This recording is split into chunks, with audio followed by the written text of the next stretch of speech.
এই কি অবস্থা সবার? সবাই ভালো আছেন? আমি যাচ্ছি হচ্ছে এখন ইস্কাটন আমার বাইকের সার্ভিস করানোর জন্য। আজকে হচ্ছে 7 তারিখ, যদিও আমার বাইকের 6 তারিখে সার্ভিসিংয়ের ডেট ছিল।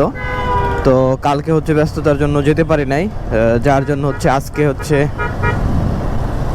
হচ্ছে বাইকের হচ্ছে সার্ভিসিংয়ের জন্য যাচ্ছি।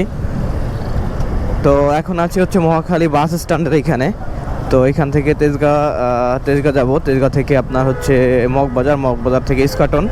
তো রাস্তা আজকে শুক্রবার দেখে রাস্তা এদিকে মোটামুটি ফাঁকা।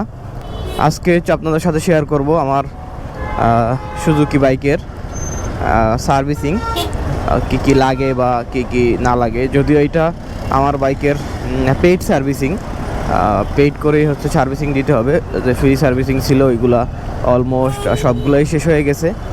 এখন যে এগুলো আছে এগুলো হচ্ছে ফ্রি সার্ভিসিং। আর সাথে হচ্ছে আমার বাইকের হচ্ছে মোবিলের যে কিলোমিটার ছিল ওইটাও শেষ হয়ে গেছে, মোবিলও চেঞ্জ করতে হবে। তো সব মিলে আজকে দেখাবো আমার বাইকের হচ্ছে কি চেঞ্জ করা লাগে। আর আমার বাইক এখন প্রায় 17,000-এর কাছাকাছি মাইলেজ। তো এই 17,000 একটা চলা বাইকে কি আসলে পার্টস বা সার্ভিসিংয়ের সময় কি পার্টস বা কি চেঞ্জ করতে হয় বা কি না করতে হয়, তো ওইগুলো হচ্ছে আজকে আপনাদের এই ভিডিওতে আমি জানাবো। থাকার কথা, কিন্তু এইখানের এই জ্যামটাও নাই। তো আশা করি সামনে কোনো জ্যাম পাবো না, হয়তো মগবাজারের ওইখানে একটু জ্যাম পেলেও পেতে পারি। তাই ইয়ার কাছাকাছি চলে আসছি, মগবাজারের কাছাকাছি। তো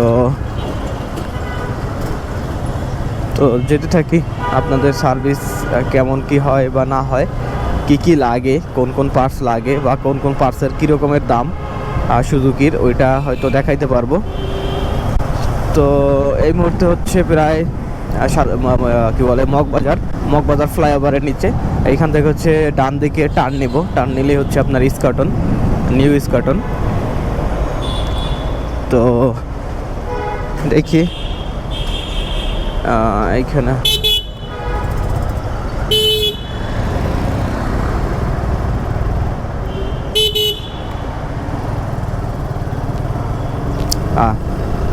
অলমোস্ট চলে আসছি। ওরকম কোনো আমারই কোনো জ্যাম নাই রাস্তায়, যার কোনো তাড়াতাড়ি চলে আসা গেছে। এখন দেখি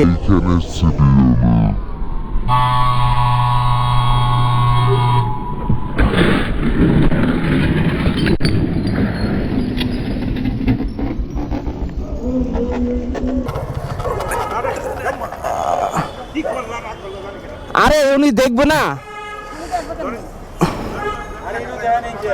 আরে আমি হর্ন দিছি তো, আমার ক্যামেরা আছে, আমার ক্যামেরা অন করা,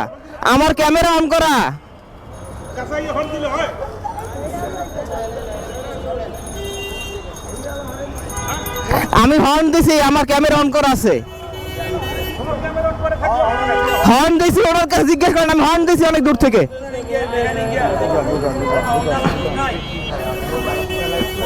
এটা ধরেন তো।